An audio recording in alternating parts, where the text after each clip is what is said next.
Now, all of this, what I have said, may sound too in the abstract, right? We have shared examples, we have tried to analyze them, but I want to emphasize that we can still find a way to organize the functions perspective and operationalize the functional perspective. For instance, through a rubric, right? If you can just organize it into columns, put the scales in, and you can use the scale to look at any content that comes across your way. I think this is an exercise I gave to my students, but perhaps you can also try it. The strength of this kind of a rubric comes in the comparison. If you have a piece of content and then you can use it to give it a scale, some grading, and then compare it with a similar content from another outlet, then I think you can have some kind of an analysis. I gave this scoring to the story on the mosque at ground zero. You can have your own analysis of this content, right? And well, perhaps you can do that with various different outlets. So the same piece of content coming out of different media outlets, and then you can use this rubric to analyze this content. And well, right now it might seem a mouthful, but once we start doing it, it becomes secondary in nature to us, right? So the more we practice, the more we become good at it. And still, if you are skeptical about it, I want to highlight the alternative. The alternative is this, right? Everything is just hodgepodge, and we are just going with the flow, or actually we are going with our emotions or our impressions of what feels right. So this is the final message that I want to leave you with. Just to quickly summarize, that we understand the importance of media, but we are not critical enough about it. And it's a global phenomena, but it's a special challenge in societies which are untampered by civic norms. As bad as we think the situation is about fake news, it is the misinformation that is more problematic. But as rational human beings, we have tools to deal with it. And then one tool is a functional perspective, which according to which media is functional if it is informative, credible, and it provides content that is contextualized and transmits cultural values. But it is dysfunctional if it perpetuates inequalities, does not highlight important issues, and provides content that is sensational and misleads the public. To wrap my talk up, I want to, since I'm talking to an audience, I'm assuming mostly based from the Middle East, is the quote of Harun al-Rashid, which was a Muslim caliph, a Muslim leader during the time of the golden era of Islam, back in the 7th or 8th century. Please correct me if I'm wrong. You may know about this much better than I do. But the thing I want to highlight about the quote of Harun al-Rashid, that it was also a time where the Muslim centers were also known for their cultural, they were also known as cultural centers and centers of learning and knowledge. And that was also because they created that liberal environment. And the notion of press freedom and liberalism are aligned with each other, right? So why I'm mentioning this is that press freedom is not just about uh, freedom of expression for the sake of it as a natural right. It is because it informs, it facilitates and informs society, which can then prosper. Um, and that's the message I want to leave you with. Uh, Thank you for your attention. I welcome any questions that there are. Thank you so much, Ayaz, for this very rich presentation. I kept writing notes because you actually tackled many angles, and I think we could spend hours talking about each of the angles. But I think it's very important to think about this question of the truth, because now with all the news we are having, and since social media became for especially the young generation the main source of information, the question of truth and what is fake, what is trustworthy, it's very important.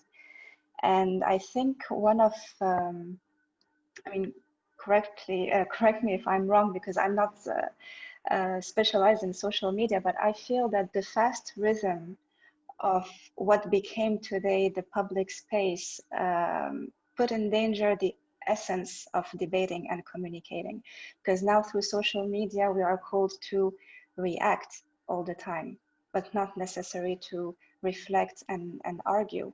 So this fast reactivity and the engagement that are valued lead us to, we don't know how to discuss issues anymore.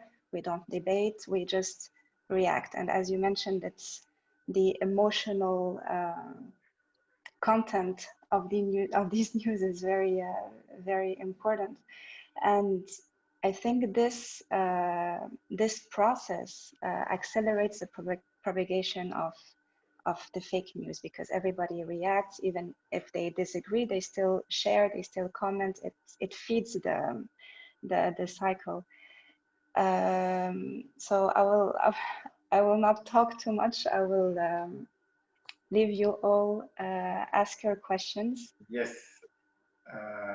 Good evening, everybody. Really, it's a very rich presentation, and as Naveen said, it can open lots of angles of discussions. But in a practical point of speaking, in our current era, and the news are an example of minefield of cognitive biases. And you know that when people encounter balanced information containing views from different perspectives, they tend to find supporting evidence for what they already believe. So, can you help us and elaborate more on your slide of rubric, that you call it rubric, to help us as giving us a recipe with which we can choose trusted sources with its information in the time of information overload and a limited social media news feeds? Well, it is far from me to tell you which sources to trust and which sources not to trust. That in any society, people go for sources that they trust. So a trust is something that is at the heart of the information creation business. You would rather speak to your friend or a person that you know, that you trust, for to get knowledge or information about something than a stranger. So that same example then can be extended to a news organization, which you have, for instance, spent so much time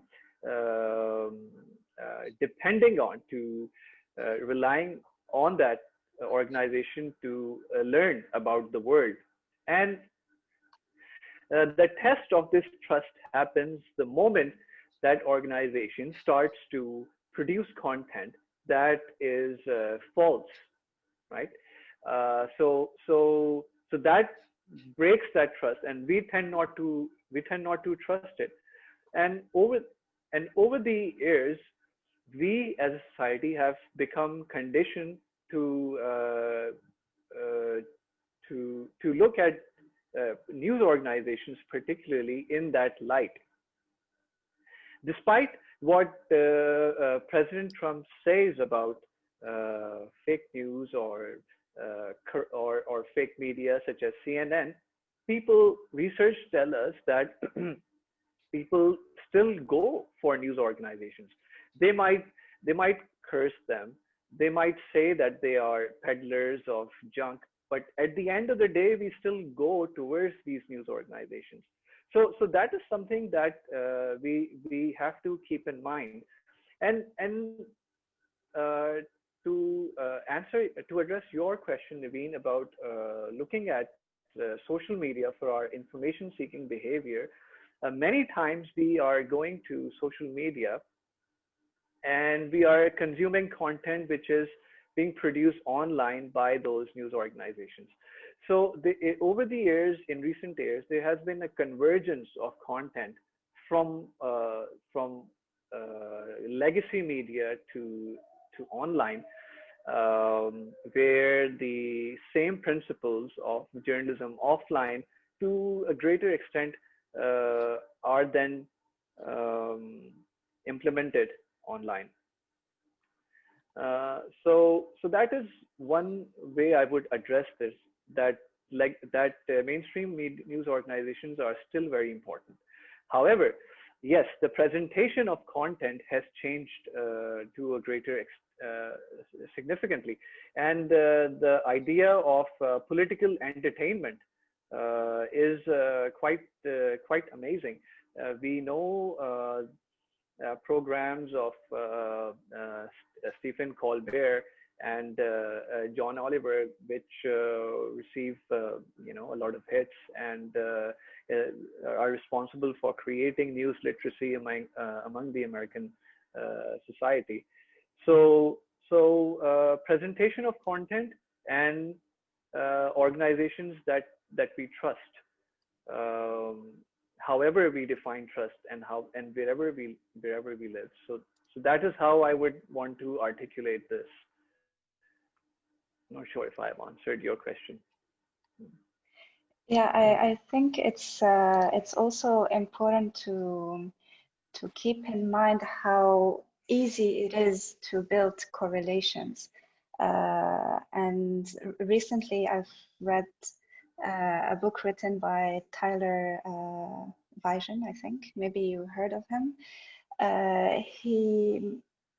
He made this experience of manipulating real data and building fake correlations just to show how easy it is to manipulate numbers and facts according to what we want to say, what story we want to spread. So for example, he made this funny graph that shows the relationship between the number of movies Nicolas Cage has appeared in and the number of people who drowned by falling into a pool. So his whole experience was based on false correlations like this. But it is fascinating to see how easy it is to build hypotheses and to influence public opinion. And especially when we are exposed to very complex issues and we are expected to formulate opinions on things that we know very little about. So I think Yes. this is also interesting to see how it works.